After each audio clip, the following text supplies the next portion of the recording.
बिस्मिल्लाहिर्रहमानिर्रहीम बिस्मि रब्बिकल्लज़ी खलक़।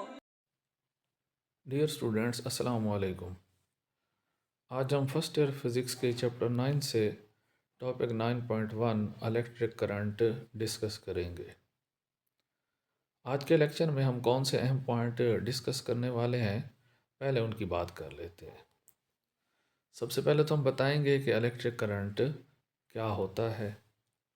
उसके बाद हम बताएंगे कि जब वायर में से इलेक्ट्रिक करंट गुज़रता है तो दरअसल वायर्स में से कौन सी चीज़ फ्लो कर रही होती है। फिर हम बात करेंगे कि जब आप एक बैटरी को एक कंडक्टर के साथ जोड़ते हैं तो कंडक्टर पर इस चीज़ का क्या असर होता है। फिर हम ड्रिफ्ट वेलोसिटी की बात करेंगे कि ड्रिफ्ट वेलोसिटी क्या होती है। उसके बाद हम बात करेंगे कि अगर ड्रिफ्ट वेलोसिटी की वैल्यू बहुत कम है तो इसकी वजह क्या है, ये जस्ट 1 मिलीमीटर पर सेकंड क्यों होती है। और अगर ड्रिफ्ट वेलोसिटी इतनी कम है तो फिर हमारे बटन ऑन करते ही करंट पलक झपकते में इलेक्ट्रिक अप्लायंसेस तक कैसे पहुंच जाता है। इलेक्ट्रिक करंट का यूनिट क्या है, इलेक्ट्रिक करंट की टाइप्स कितनी हैं और कौन कौन सी हैं, कन्वेंशनल करंट क्या होता है, अगर कन्वेंशनल करंट एक गलती है तो वो गलती क्यों है, और अगर कन्वेंशनल करंट गलती था तो अभी तक कन्वेंशनल करंट क्यों इस्तेमाल हो रहा है। तो इन तमाम सवालात के जवाबात हम आज के टॉपिक के अंदर देंगे। अगर आप ये तमाम सवालात जहन में बिठा लें तो आज का टॉपिक आप लोगों को लर्न करना बहुत आसान हो जाएगा। चलें स्टूडेंट्स, बढ़ते हैं अपने टॉपिक की तरफ, इलेक्ट्रिक करंट। लफ्ज़ इलेक्ट्रिक जो है ना, ये बुनियादी तौर पर चार्ज के लिए इस्तेमाल होता है, और जो करंट है दरअसल ये बहाव को कहा जाता है। तो अगर हम टर्म इलेक्ट्रिक करंट पर गौर करें तो ये चार्जेस का बहाव हुआ, यानी कि जब भी किसी कंडक्टर में से चार्जेस बह रहे होंगे तो उसे हम किसका नाम देंगे, इलेक्ट्रिक करंट का। तो इलेक्ट्रिक करंट की एक जनरल जो डेफिनेशन बन गई, जो कंसेप्ट बन गया, वो क्या बना, flow of charges through a conductor is known as electric current. Flow of charges through a conductor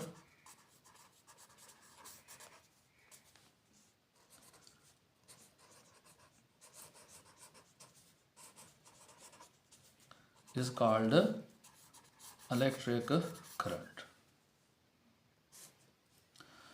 तो अब सवाल ये पैदा होता है कि आखिर चार्जेस जो है वो कंडक्टर में से फ्लो क्यों करते हैं। तो इसका जवाब ये है कि जब कंडक्टर के एंड्स के साथ बैटरी लगाई जाती है तो उसकी वजह से चार्जेस फ्लो करते हैं। अब बैटरी लगाने से ऐसा क्या होता है, तो दरअसल जब हम कंडक्टर के साथ बैटरी लगाते हैं तो उसके अंदर इलेक्ट्रिक फील्ड पैदा हो जाता है। वैसे तो वायर पतली होती है, लेकिन बात को समझने के लिए ना हम एक वायर का पीस बनाते हैं जिसकी मोटाई ना हम अच्छी खासी ज़्यादा रख लेते हैं।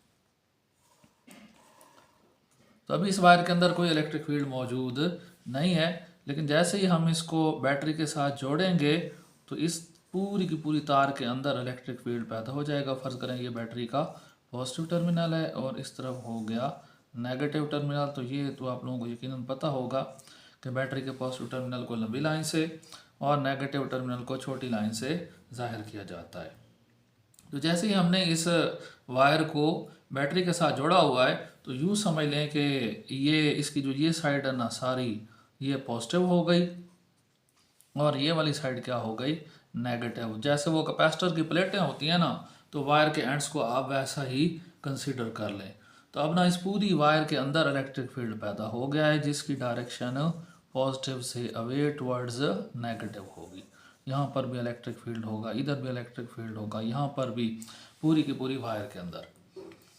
अब इलेक्ट्रिक फील्ड का क्या काम है कि जब कोई भी चार्ज पार्टिकल इलेक्ट्रिक फील्ड के अंदर मौजूद होता है तो इलेक्ट्रिक फील्ड उस पर फोर्स लगाता है। और अगर चार पार्टिकल पॉजिटिव हो तो वो इलेक्ट्रिक फील्ड की डायरेक्शन में हरकत करना शुरू कर लेता है। लेकिन मेटल्स की ये ख़ास बात है कि उनमें पॉजिटिव चार पार्टिकल्स फ्री नहीं होते, इलेक्ट्रॉन्स फ्री होते हैं जिनके ऊपर नेगेटिव चार्ज होता है। तो मेटल के जो वैलेंस शेल के इलेक्ट्रॉन होते हैं वो फ्री इलेक्ट्रॉन होते हैं, वो किसी एक एटम के साथ जुड़े हुए नहीं होते। तो वो मेटल की बॉडी के अंदर इधर उधर घूमते रहते हैं। तो उनमें से ये चंद हम बना लेते हैं। तो ये जो है ना फ्री इलेक्ट्रॉन्स हैं। तो जैसे ही आपने मेटल को जोड़ा है, सॉरी वायर को जोड़ा है बैटरी के साथ, तो वायर पूरी वायर के अंदर इलेक्ट्रिक फील्ड पैदा हो गया है और वो इलेक्ट्रिक फील्ड इन इलेक्ट्रॉन्स पर फोर्स लगाएगा। और मज़े की बात यह है कि इलेक्ट्रिक फील्ड इलेक्ट्रॉन्स पर जो फोर्स लगाएगा वो इलेक्ट्रिक फील्ड की अपोजिट डायरेक्शन में होगी। उसकी रीज़न ये है कि इलेक्ट्रॉन पॉजिटिव साइड की तरफ अट्रैक्ट होंगे और पॉजिटिव साइड इलेक्ट्रिक फील्ड की अपोजिट डायरेक्शन में बनती है, जबकि जो नेगेटिव साइड बन रही है कंडक्टर की वो इनको क्या करेगी, रिपेल करेगी। तो लिहाजा इलेक्ट्रिक फील्ड इलेक्ट्रॉन्स पर जो फोर्स लगाएगा वो इलेक्ट्रिक फील्ड की अपोजिट डायरेक्शन में होगी। तो सारे इलेक्ट्रॉन जो है वो हमारी इस फिगर के हिसाब से लेफ़्ट साइड पर दौड़ लगा देंगे। तो अब जब ये सारे इकट्ठे दौड़ लगाएंगे तो इसमें इनका कोई यूनिफॉर्म एक्सेलरेशन या यूनिफॉर्म वेलोसिटी पैदा नहीं होगी। दरअसल कंडक्टर के अंदर बहुत सारे बहुत सारे एटम्स के न्यूक्लियाई मौजूद हैं। तो वो इन इलेक्ट्रॉन्स के रास्ते में आएंगे और इनके साथ टकराएंगे। उसके अलावा और इलेक्ट्रॉन्स भी मौजूद हैं, तो ये इलेक्ट्रॉन्स उनके साथ भी टकराएंगे। तो इस तरह इलेक्ट्रॉन टकराते हुए, गिरते पड़ते हुए इलेक्ट्रिक फील्ड के अपोजिट डायरेक्शन में मूव करेंगे। इसकी मिसाल मैं कुछ ऐसे आपको दूँ, मिसाल वैसे अच्छी है तो नहीं, लेकिन बात आप लोगों को अच्छे से समझ आ जाएगी। फ़र्ज़ करें आप कॉलेज की गैलरी में घूम रहे हैं, दाएं बाएं कमरे हैं, दरमियान में गैप है, गैलरी है, तो आप उस गैलरी में घूम रहे हैं। गैलरी काफ़ी लंबी चौड़ी है। खुदा न खास्ता एक साइड पर जो है ना अफवाह फैल जाती है कि उस साइड पर गैलरी के अंदर बम है। तो अब अगर गैलरी में स्टूडेंट्स का रश लगा हुआ है तो वो सारे यकदम अपोजिट डायरेक्शन में दौड़ लगा देंगे। तो यहाँ पर भी बिल्कुल ना ऐसे ही होता है कि जैसे ही आप कंडक्टर को बैटरी के साथ जोड़ते हैं तो एक तरह की ना बम की अफवाह फैल जाती है कंडक्टर के अंदर और सारे इलेक्ट्रॉन ना इलेक्ट्रिक फील्ड के अपोजिट डायरेक्शन में दौड़ लगा देते हैं। अब जब बम की अफवाह पर आप लोग दौड़ लगाएंगे तो क्या होगा कि कोई किसी से टकराएगा और कोई किसी से टकराएगा, कोई गिर जाएगा, अगर गिरेगा भी तो उसने रुकना कोई नहीं है, वो ज़मीन पे घिसटता हुआ भी बाहर निकलने की कोशिश करेगा। तो ये इलेक्ट्रॉन भी ना बिल्कुल ऐसा करते हैं कि जैसे ही कंडक्टर के अंदर इलेक्ट्रिक फील्ड सेटअप होता है तो सारे इलेक्ट्रॉन इलेक्ट्रिक फील्ड की अपोजिट डायरेक्शन में दौड़ लगा देते हैं, जिसकी वजह से उनके एटमों के साथ भी टकराव होते हैं और आपस में भी टकराव होते हैं। तो वो कोई यूनिफॉर्म एक्सेलरेशन या यूनिफॉर्म वेलोसिटी हासिल नहीं कर पाते। बहरहाल वो एक ख़ास डायरेक्शन में सारे मूव करते हैं। तो हम उनकी एक एवरेज वेलोसिटी निकाल सकते हैं। उस एवरेज वेलोसिटी को नाम दिया जाता है ड्रिफ्ट वेलोसिटी का।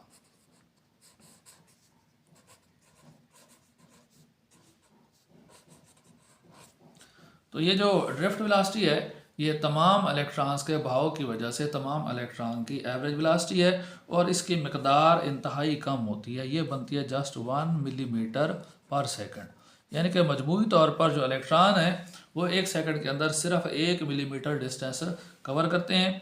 और अगर आप इसको जो है ना 10 की ताकत -3 में लिखना चाहें तो फिर ये 10 की ताकत -3 मीटर पर सेकंड वेलोसिटी बनेगी। अब यहाँ पर सवाल ये पैदा होता है कि अगर इलेक्ट्रॉन्स की वेलोसिटी इतनी कम है तो हम जैसे ही किसी भी इलेक्ट्रॉनिक अप्लायंस का बटन ऑन करते हैं, चाहे वो बटन से कितना ही दूर क्यों ना हो, तो वो इंस्टेंटली ऑन हो जाता है। तो अगर इलेक्ट्रॉन जस्ट 1 मिलीमीटर पर सेकंड की वेलोसिटी के साथ मूव कर रहे हैं तो फिर तो बटन से इलेक्ट्रॉनों को बल्ब तक जाने में बहुत ज़्यादा टाइम लगना चाहिए। तो एक्चुअली ऐसा नहीं है। फर्ज करते हैं कि हमारे पास एक बल्ब है जिसको हमने एक बैटरी के साथ अटैच किया हुआ है थ्रू स्विच एस। तो हम जैसे ही स्विच एस ऑन करेंगे बल्ब फ़ौरन से क्या हो जाएगा, ऑन हो जाएगा।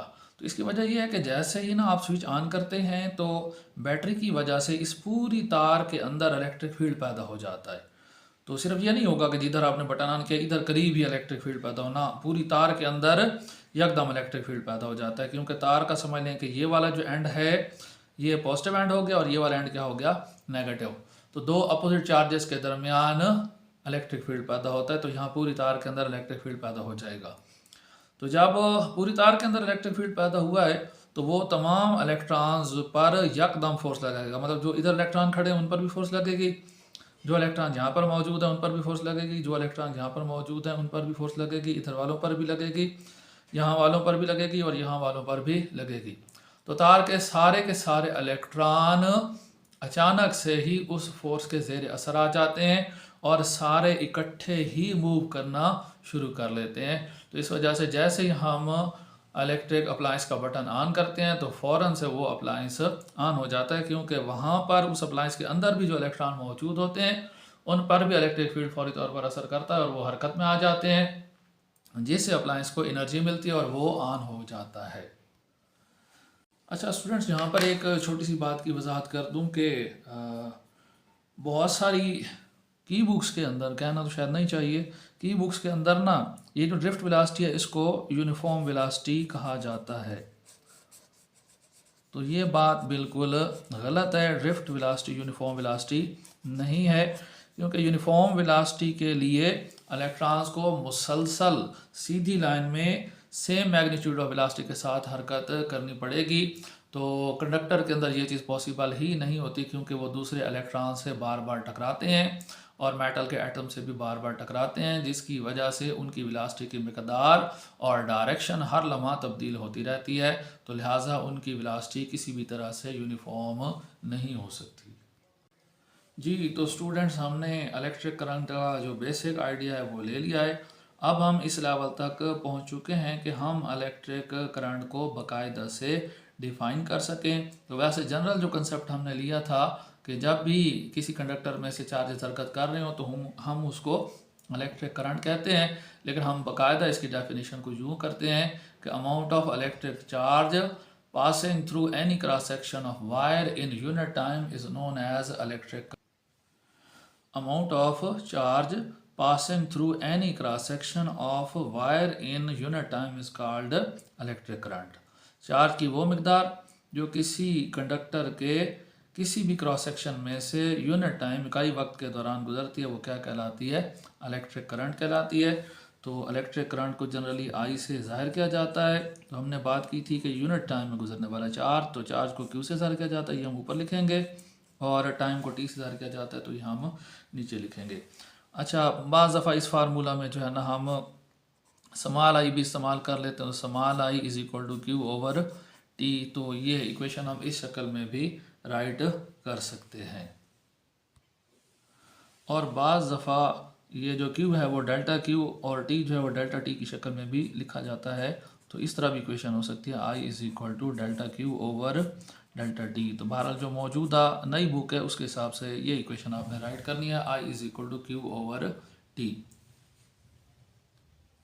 अब जो चार्ज है ये भी स्केलर क्वांटिटी और जो टाइम है ये भी स्केलर क्वांटिटी है, तो करंट भी क्या होगा, स्केलर होगा। इसके बाद हम करंट के यूनिट की बात कर रहे हैं, तो करंट का यूनिट हम इसके फार्मूला से निकालेंगे।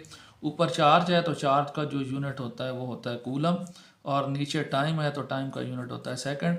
तो असल इसका जो यूनिट बनता है वो बनता है कूलम पर सेकंड, लेकिन इसको नाम दिया जाता है एम्पेयर का, और एम्पेयर को बड़े ए से जाहिर किया जाता है। तो एम्पेयर बराबर है किसके, कूलम पर सेकंड के। अब हमें एम्पेयर की तारीफ़ करनी है। एम्पेयर की तारीफ हम कुछ ऐसे कर सकते हैं कि if charge is flowing at a rate of 1 ampere per second then amount of current is 1 ampere. मतलब अगर किसी तार में से 1 सेकंड के दौरान 1 कूलम चार्ज गुजरता है तो उस तार में से बहने वाले करंट की मिकदार कितनी है, 1 एम्पेयर है। मतलब जो आपके पास फार्मूला है करंट का उसमें चार्ज आ रहा है तो चार्ज की मिकदार भी हमने कितनी रखनी है, 1 कूलम। और उसमें दूसरी चीज़ है वक्त, तो वक्त की मिकदार भी हमने क्या रखनी है, 1 यानी कि 1 सेकेंड। तो अगर चार्ज की मिकदार 1 कूलम होगी, टाइम होगा 1 सेकेंड, तो ऐसे में जो वायर में से करंट गुजर रहा है आई, उसकी मिकदार कितनी होगी, 1 एम्पेयर। जी नेक्स्ट हम बात करते हैं टाइप्स ऑफ करंट की। तो जो इलेक्ट्रिक करंट है उसकी दो टाइप्स हैं, एक कहलाता है डीसी और दूसरा कहलाता है एसी। इलेक्ट्रिक करंट की दो टाइप्स हैं, एक डीसी और दूसरा एसी। डीसी की जो फुल फॉर्म है वो डायरेक्ट करंट है।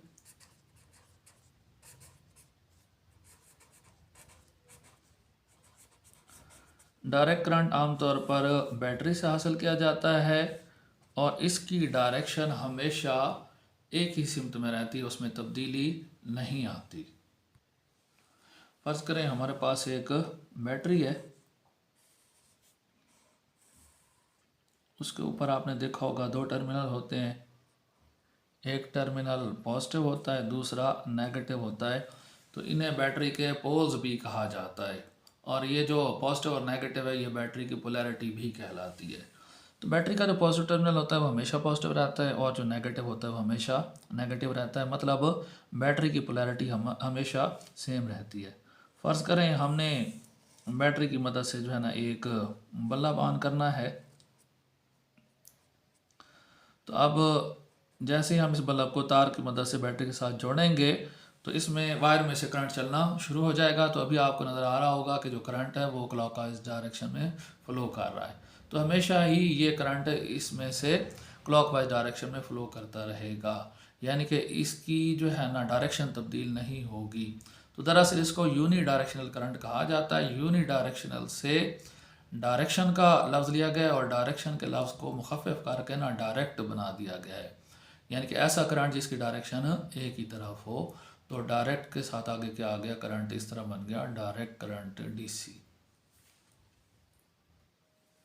दूसरा जो आपके पास है वो अल्टरनेटिंग करंट है, एसी अल्टरनेटिंग करंट।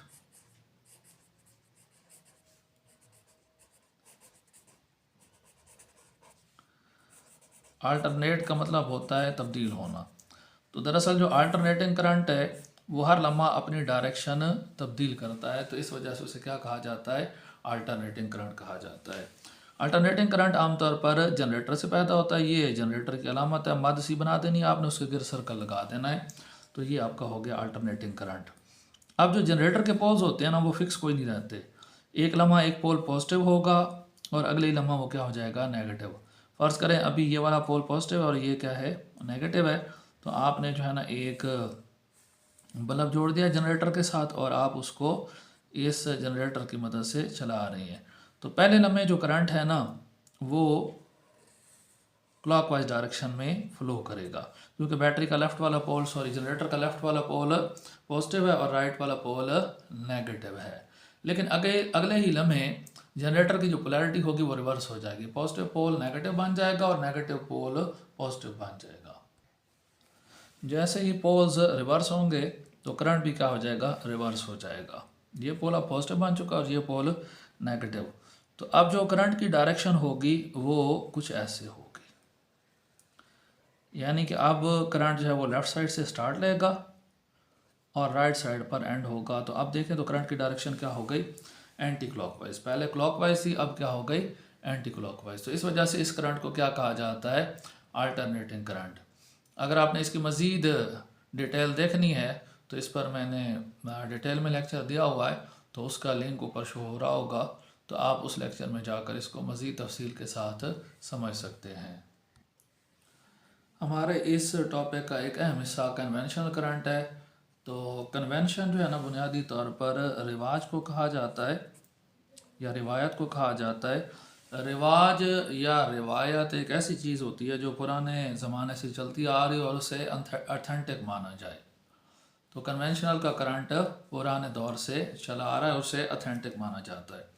अब कन्वेंशनल करंट क्या है, पुराने दौर के जो साइंटिस्ट हैं ना उनका ख्याल ये था कि कंडक्टर्स के अंदर, वायर्स के अंदर जो करंट फ़्लो करता है वो पॉजिटिव चार्जेस की वजह से फ़्लो करता है।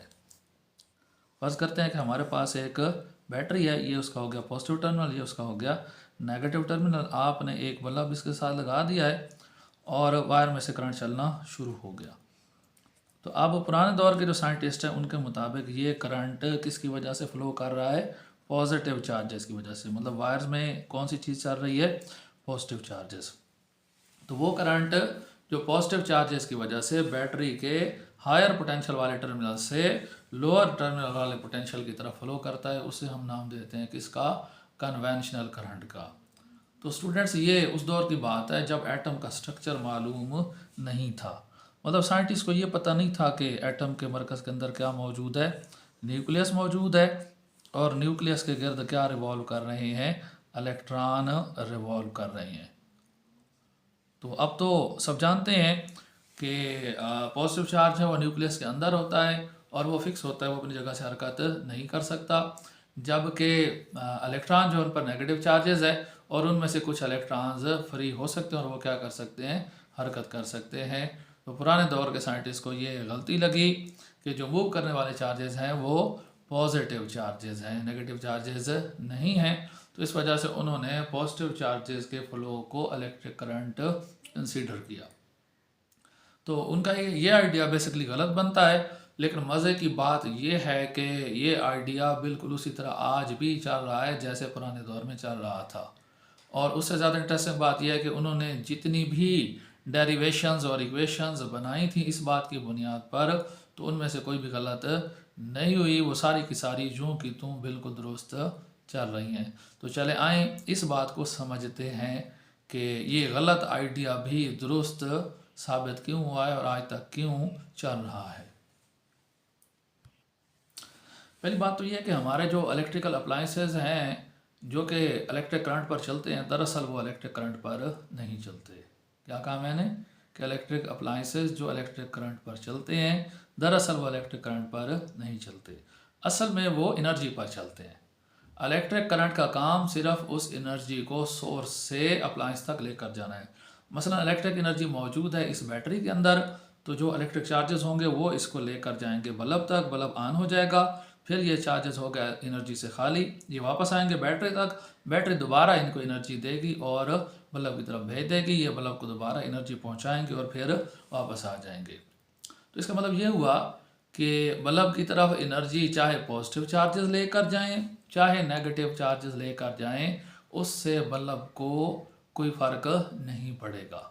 बल्ब को तो एनर्जी चाहिए, चाहे पॉजिटिव चार्ज लेके आता है चाहे नेगेटिव चार्ज लेके आता है। तो पहला पॉइंट ये है कि जो हमारे इलेक्ट्रिक अप्लायंसेस हैं दरअसल वो चार्जेस पर नहीं चलते, बल्कि वो चार्जेस की लाई गई एनर्जी पर चलते हैं। तो चाहे आप ये बोल दें कि पॉजिटिव चार्जेस एनर्जी लेके गए हैं, चाहे आप ये कहें कि नेगेटिव चार्जेस एनर्जी ले गए हैं, तो इससे कोई फ़र्क नहीं पड़ता। बल्ब की तरफ दोनों चार्जेस की वजह से एनर्जी पहुंच रही है। ठीक हो गया। दूसरा पॉइंट देखते हैं।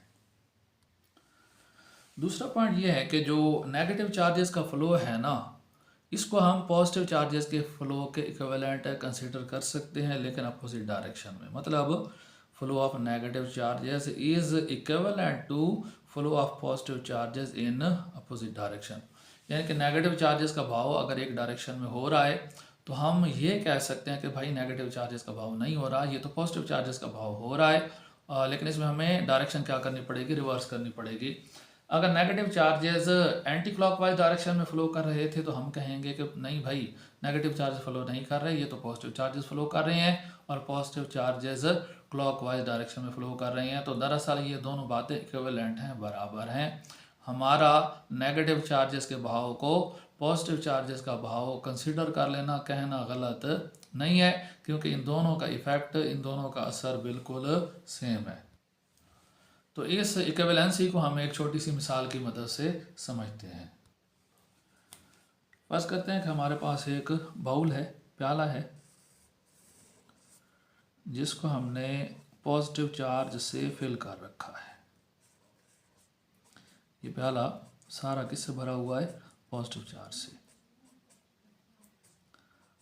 अब हम एक कंडक्टर लगाते हैं, एक वायर लगाते हैं और फर्ज करते हैं कि इस वायर से पॉजिटिव चार्ज आउटवर्ड फ्लो कर रहा है। तो स्टूडेंट्स आप जानते हैं कि अगर बाउल में से पॉजिटिव चार्ज आउटवर्ड डायरेक्शन में फ्लो कर रहा है तो ये पॉजिटिव चार्जेस आहिस्ता आहिस्ता कम होते जाएंगे और आखिरकार ये बाउल पॉजिटिव चार्जेस से क्या हो जाएगा, खाली हो जाएगा। तो इसका मतलब ये हुआ कि when positive charge is flowing out of the bowl the bowl becomes empty after some time. मतलब प्याले में से पॉजिटिव चार्जेस का जो आउटवर्ड फ्लो है ये थोड़ी देर के बाद प्याले को पॉजिटिव चार्जेस से खाली कर देता है। अब हम दोबारा यही बाउल जो है वो फ़र्ज़ करते हैं और फ़र्ज़ करते हैं कि अब दोबारा ये जो है ना किससे भरा हुआ है, पॉजिटिव चार्जेस से भरा हुआ है।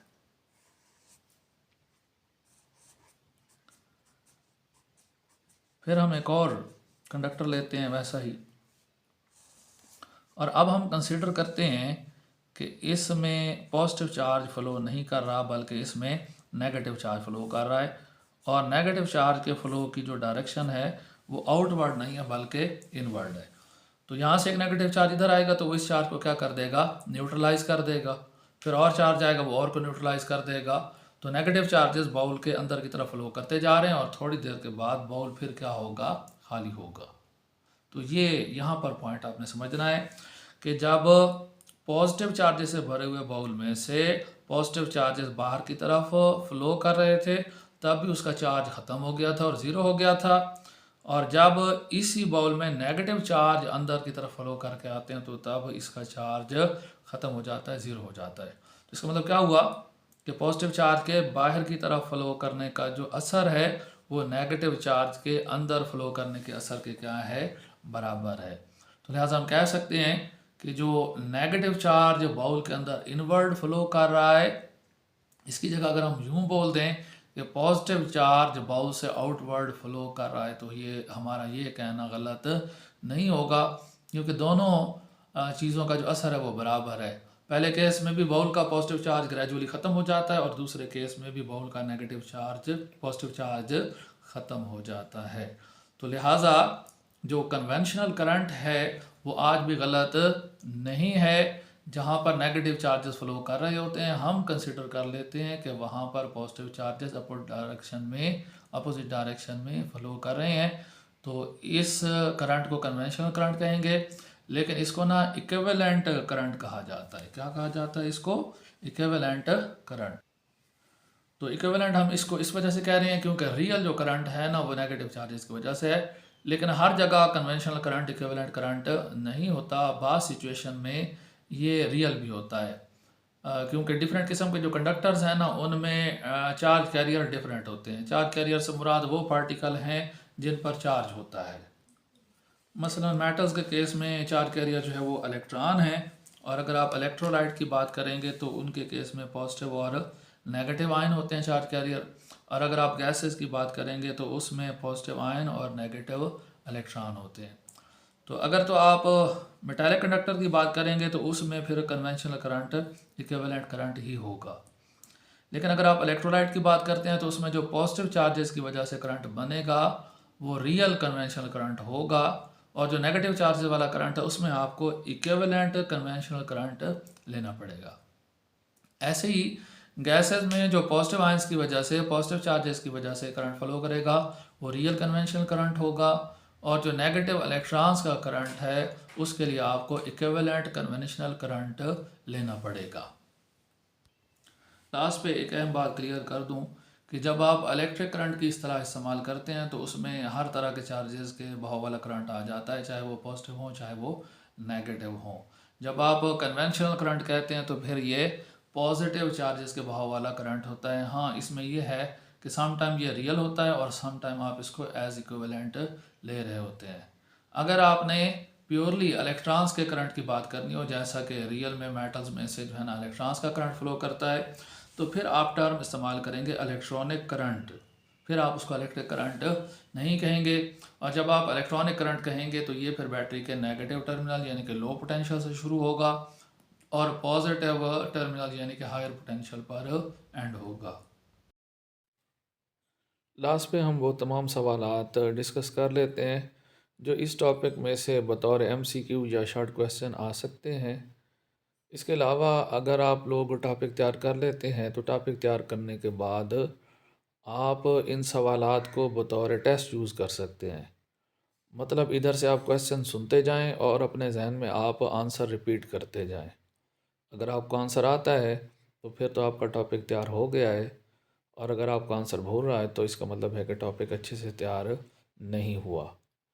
और जब भी आप अपनी तैयारी चेक करने लगें तो टॉपिक तैयार करने के बाद कम से कम आधे घंटे का गैप लें। आधे घंटे के बाद इन क्वेश्चंस को सुन के आंसर देने की ट्राई करें। तो अगर वाकई तैयारी हो गई होगी तो आपको सारे आंसर आते होंगे, और अगर तैयारी नहीं हुई तो फिर आप यकीनन मिस्टेक्स करेंगे। तो चलें टॉपिक से मुमकिन सवालात देखते हैं। सबसे पहला क्वेश्चन जो बन सकता है वो what is meant by electric current, या define electric current. What actually flows inside a conductor. What are the charge carriers in metals. What is effect of battery on conductor? What force does the electric field exert on free electrons? Why do electrons not move in a straight line inside a conductor? Why do electrons constantly collide with atoms and with one another? What is drift velocity or defined drift velocity? What is the drift velocity of electrons? Very small. Sorry, why is the drift velocity of electrons is very small? Yeah, what is the value of drift velocity? If drift velocity is small, why does a bulb light up instantly? What is the formula for electric current? Or write the formula for electric current. What is the unit of electric current? How is ampere defined? Yeah, define ampere. Yeah, what is ampere? What are two types of electric current? Yeah, what are types of electric current? What is direct current or what is DC? What is alternating current or what is AC?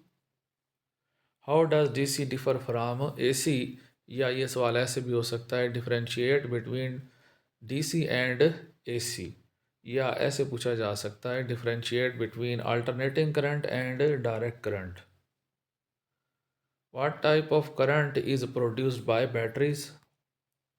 What type of current is supplied to homes and industries? In reality, in which direction do electrons move in a circuit? Why is the direction of current taken opposite to the motion of electrons?